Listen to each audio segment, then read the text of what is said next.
सकल संतांचा राजा स्वामी परमात्मा ज्याची गीताची दर्शन पुन्हा नाही जन्म प्रस्तुत प्राप्त प्रसंगी कीर्तन सेवेचा असणारा अभंग महान भगवत भक्त संत श्रेष्ठ जगद्वंद्य जगद्गुरु श्री तुकोबाराय महाराज यांचे शिष्योत्तम संत श्रेष्ठ श्री निरोपाराय महाराजांचा शांती ब्रह्म श्रीमंत श्री एकनाथ महाराजांचं अत्युत्तम वर्णन करणारा स्वामी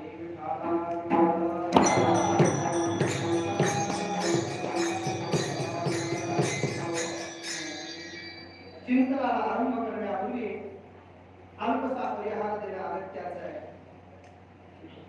शांती ब्रह्म श्रीमंत श्री एकनाथ महाराजांच्या षष्ठी निमित्त म्हणजे जलसमाधी सोहळ्यानिमित्त 426वा हा सोहळा या वर्षी आणि तद निमित्तानं संस्थान श्री विठ्ठल मंदिर बीड इथून श्री क्षेत्र पैठण असणारा आपला वाहनाच्या द्वारे देखील प्रवास वारकरी संप्रदायामध्ये असणार बीड भागातलं एक प्रासादिक परंपरा असणार घर म्हणजे आमचं पुजारी महाराजांचं असणार घर आणि त्या ठिकाणी श्रद्धेय वैकुंठवासी हरिभक्ती महाराज पांडुरंग महाराज यांनी आरंभ केला हा हिंदी सोहळा 58 वर्षांपासून हा सोहळा चालू. 31 वर्ष स्वतः महाराजांनी पायीवारी केल्या. त्यानंतर आदरणीय श्रद्धेय आमचे हरिभक्ती महाराज महाराज हा सोहळा चालवत आहे. अत्यंत प्रतिकूल परिस्थितीमध्ये हा सगळा सोहळा नाथ महाराजांनी कृपावंत होऊन चालू घेतला. कोणतीही गोष्ट सुरू करणं फार सोपं आहे पण सांभाळणं किती कठीण आहे. वाळवंटामध्ये जे लोक राहिले ना त्या सगळ्यांना याचा अनुभव आहे. आता सगळ्यांच्या बदल्या नाथ महाराजांनी कृपा केली करुणा केली. प्रत्येकाला आता कुठे कुठे वाळवंटातून नाथ महाराजांनी पाठवलं. प्रतिकूल परिस्थिती होती.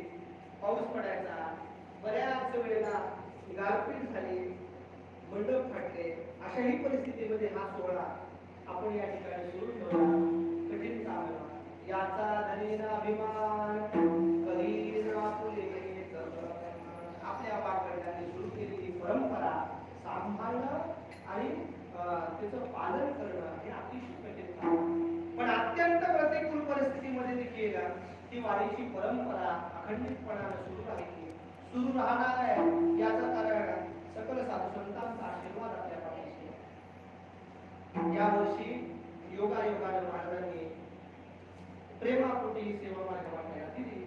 वास्तविक पाहता वाळवंटामध्ये मी 1 वर्ष सेवेला आलो. तिथला अनुभव घेतला वाळवंटातला. पण पुन्हा असं ठरवलं होतं की वाळवंटात कीर्तन करायचं.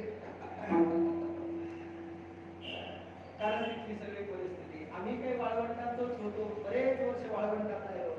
पण नाथ महाराजांची कृपा करून जागेची व्यवस्था करून दिली.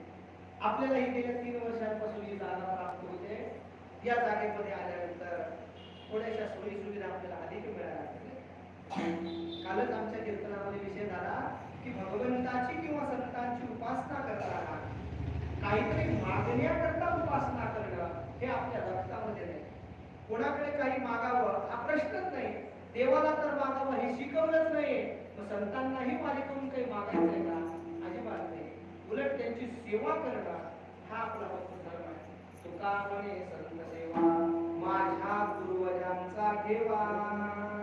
आम्हाला पूर्वजांनी काय दिलं असेल असं जर कोणी विचारलं ना तर आळंदीची वारी दिली, पैठणची वारी दिली आहे, मुक्ताईनगरची वारी दिली, त्र्यंबकेश्वरची वारी दिली आहे.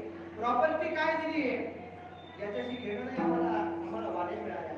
पंढरीची आषाढी वारी करतो, कार्तिकीची वारी करतो, ज्ञानोबारायांकडे जातो, नाथ महाराजांकडे जातो. ही आमची प्रॉपर्टी आहे. मग इकडे येत असताना किती प्रतिकूल परिस्थिती निर्माण झाली याच्याकडे दुर्लक्ष करावं लागतं.